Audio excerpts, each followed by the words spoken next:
السلام علیکم ناظرین، امید کرتا ہوں آپ سب خیریت سے ہوں گے۔ ناظرین، آج کا ہمارا موضوع ہے حضرت علی اور ایک چیونٹی کا واقعہ۔ آئیے ویڈیو کی طرف چلتے ہیں۔ ویڈیو شروع کرنے سے پہلے آپ سے ایک چھوٹی سی گزارش ہے، اگر آپ نے ہمارے اس یوٹیوب چینل کو سبسکرائب نہیں کیا سبسکرائب کر لیں، اور ویڈیو اچھی لگنے پر ویڈیو کو لائک کریں اور دوستوں کے ساتھ شیئر کریں۔ آئیے ویڈیو شروع کرتے ہیں۔ ایک دن حضرت علی کرم اللہ تعالی وجہ کریم کہیں جا رہے تھے۔ راستے میں آپ کے پاؤں کے نیچے ایک چیونٹی آ گئی، جس سے اس کا پاؤں مجروح ہو گیا۔ آپ تھوڑی دیر کھڑے ہو گئے اور افسوس کرتے رہے، حتیٰ کہ چیونٹی سوراخ میں چلی گئی۔ رات کو خواب میں دیکھا کہ حضور صلی اللہ علیہ وسلم فرما رہے تھے کہ اے علی، تم نے کل کام کیا کیا جس کی وجہ سے اللہ تعالیٰ اور اس کے تمام فرشتے تجھ پر غضب آلودہ ہیں؟ آپ رضی اللہ تعالیٰ عنہ نے فرمایا کہ کس وجہ سے ہیں؟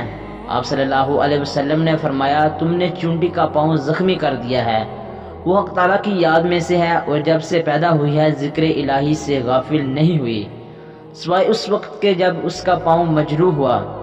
حضرت علی کرم اللہ تعالیٰ وجہ کریم نے عرض کیا کہ یا رسول اللہ صلی اللہ علیہ وسلم، اب میرا حال کیا ہوگا؟ آپ صلی اللہ علیہ وسلم نے فرمایا، اے علی، اگر وہ چیونٹی تمہارے لیے معافی نہ مانگتی تو کام بہت مشکل تھا، لیکن اس نے بارگاہ رب العزت میں عرض کر دیا کہ اے اللہ، تیرے نزدیک عمل کا دار و مدار نیت اور ارادہ ہے، لیکن علی کا اس کام میں کوئی قصد اور ارادہ نہیں تھا، تو بہتر جانتا ہے۔ چنانچہ حق تعالیٰ نے اس کی معافی قبول فرمائی۔ چیونٹی کے بارے میں حضرت علی کرم اللہ تعالی وجہ کریم کا ایک خطبہ نہج البلاغہ میں ہے۔ ایک شخص نے مولا علی سے چیونٹی کے بارے میں پوچھا، مولا علی، چیونٹی کے بارے میں بتائیں۔ آپ علیہ السلام نے فرمایا، ان کا گھر 3 منزلوں میں ہوتا ہے، ایک منزل میں کھانا سامان رکھتی ہیں اور ایک جگہ ملاقات کا کمرہ ہوتا ہے اور ایک آرام اور سونے کا کمرہ ہوتا ہے۔ یہ برسات سے پہلے اپنے کھانے کا سامان جمع کر لیتی ہے۔ ان میں مزدور ہوتے ہیں، سامان لاتے ہیں، اور ان کے یہاں شفا خانے بھی ہوتے ہیں۔ اگر کوئی زخمی ہوتا ہے تو اس کا علاج بھی ہوتا ہے۔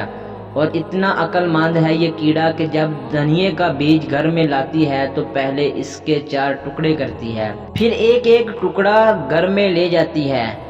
ایسا اس لیے کرتی ہے کہ اگر دھنیے کا پورا بیج گھر میں لے جائیں تو جب برسات میں گھر میں پانی آئے گا تو دھنیے کا درخت اگے گا تو اس کا مکان ٹوٹ جائے گا، اگر دھنیے کے بیج کو توڑ دیا جائے تو درخت نہیں اگ سکتا۔